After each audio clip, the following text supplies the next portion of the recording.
Hi everybody, it's Jess. I'm here at the Houston Zoo this morning and I'm a keeper at the bird department. Today we are here to talk about our blue-billed curassows, specifically our blue-billed curassow chick. Today we are in our night shelter, which is where they come when there's weather, and today we've got a lot of rain, so that's why we're here. You can also see the chick is pretty wet because he was out in the rain a little bit this morning. These are blue-billed curassows. They are from Colombia. A very small part of northern Colombia. There's about less than 5,600 in the wild, critically endangered. This is the female. You can tell she's the female because she has the stripes on her back and the kind of brown feathers on her legs. The chick is actually a boy. He's just in that really awkward stage of changing feather colors, so eventually he will be all black with the white bottoms. We at the Houston Zoo have been working with the blue-billed curassow since 1969. We had our first hatch in 1970. We had our first parent rear chick last year, 2021, and this is our second parent rear chick, and he hatched about 2 months ago. It'll be 2 months on the 29th. Right now I'm just getting them some mealworms, which is a fun treat for them, and there's also some peanuts. One of our conservation projects that we work with the blue-billed curassow in Colombia works with the Barranquilla Zoo, and we provide camera traps to see if they're in a special location, which is protected, and the ticket sales from the zoo go to pay for those traps and to help employ the people to maintain those traps.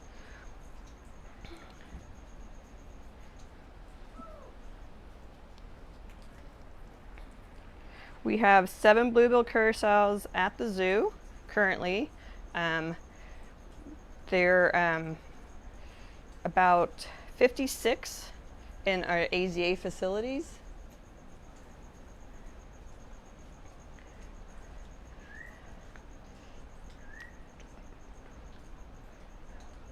And at the zoo, we've hatched out about 50 chicks. Some of the chicks we do have our domestic chicken flock raise, and they raise them just fine, and they sometimes we do have to hand raise them. But it's very exciting that this chick is being raised by her mom, and she's being very good, being very defensive.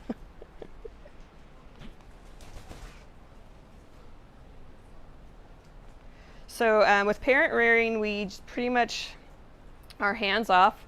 We give them special diet and they take care of the chicks by themselves. We monitor to make sure they're doing pretty good. When we hand rear them, we usually have the egg in our incubation room, and we hatch that from the incubators. And then they have a little area in the back where we hand feed them. They're precocial when they hatch, which means that they can pretty much walk on their own, they can fly a little bit on their own, and they eat on their own. So they're pretty easy to hand raise. We give them a chopped fruit mix with a little pellet and then lots of bugs so they can get their protein. We also, when we have foster reared, we'll take one of our domestic chicken hens and put her in a special box where she will actually sit on the egg. The egg will hatch under her, and she'll think that chick is her own baby. And we also give her a special diet, and we'll weigh the chick every day to make sure he's gaining weight and being taken care of. And the chicken hen will usually stay with the curassow chick until he's probably good 4 or 5 months old. So as you can see, we're not on exhibit right now. We are in the night shelter area, which protects them from the rain or the cold. We also they'll come in at night when it's really cold. So they have shift doors in the back that they can come in and out. It's nice because they're protected from the elements.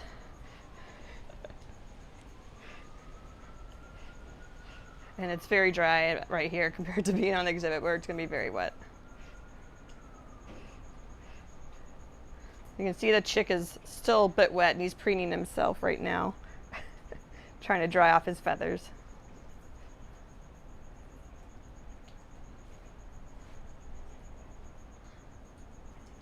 So one of the reasons that they are critically endangered is deforestation and hunting. They are eaten in Colombia, or they have been historically. I don't know if it's that they've stopped doing that as much, but that is a main problem, is deforestation.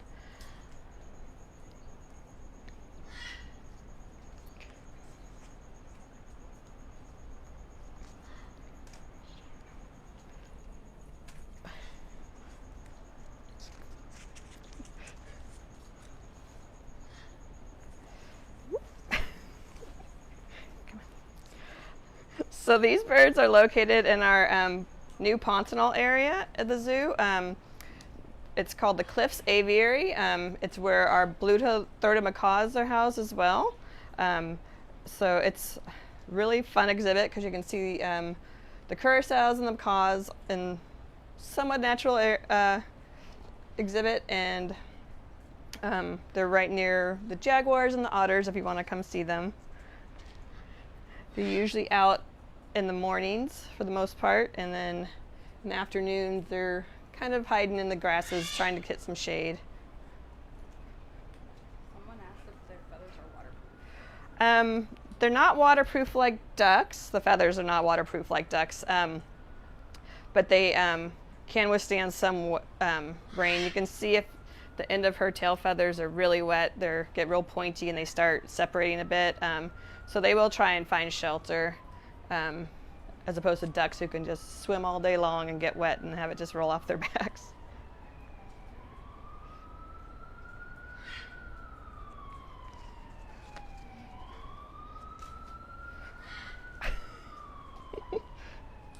They're very inquisitive.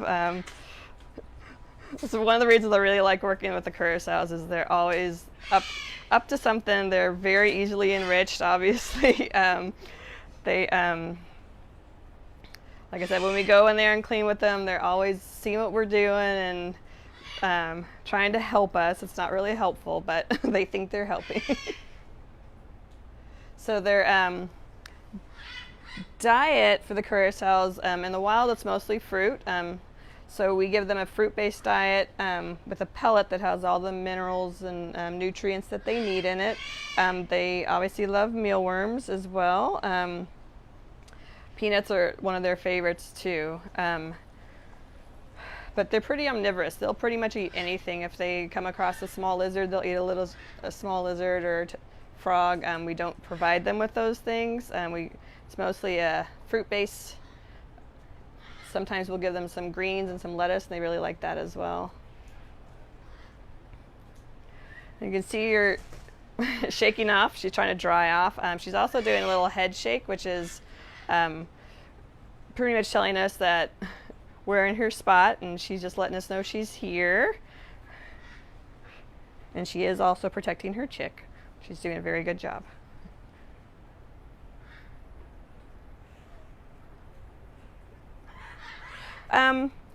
When they're foster reared compared to parent reared, there is a little bit of a difference in attitude for the chick. The chicks, we found that when the chick is chicken raised, they are a little bit calmer because the chickens are calmer with us. When they're parent raised, since this is only the second time we've had a parent raised chick, we haven't had a lot of experience because the females that we have are all individual and slightly different, but the chicks here have been fairly calm as well. When we hand raise them, they're a little less afraid of people, so they aren't as calm, but they're much more inquisitive when they're hand raised.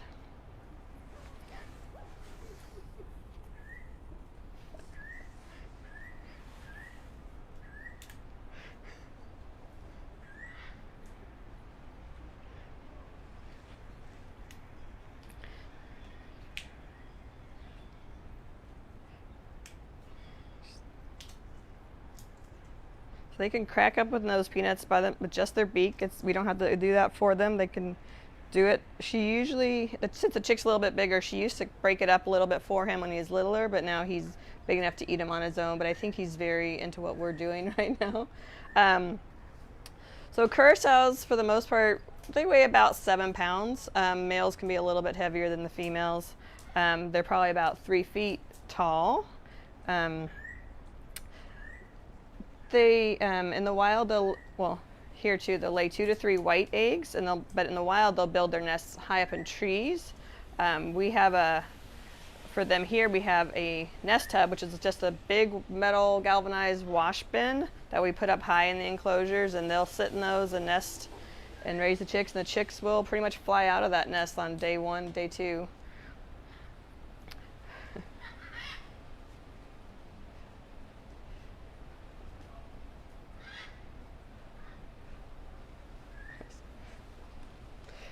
So again, they're in the night shelter because of the weather. It is raining here currently at the zoo, so they're in here so they can stay dry, and we also bring their food in so their food doesn't get wet when it's outside. So it's a place we let them have access to when it's wet, when it's very cold. Occasionally when it gets really, really hot, we'll let them in here as well.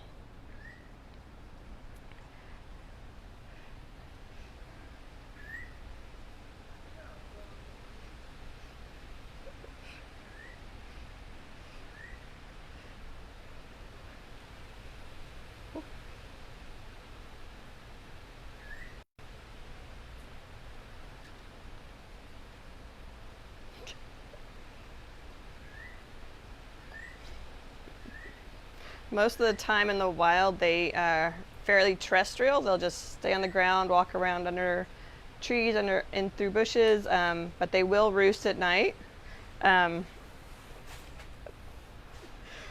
So that to stay safe from predators, they'll just get up in the trees and sleep there.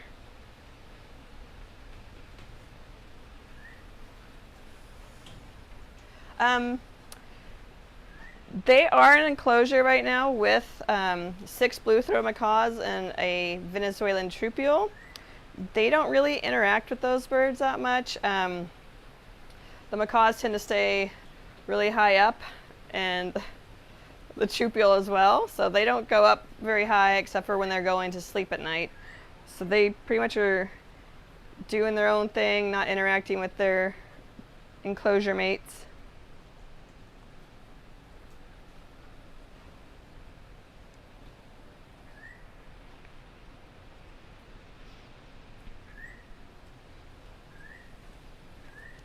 So that's about all the time we have. Thanks for tuning in.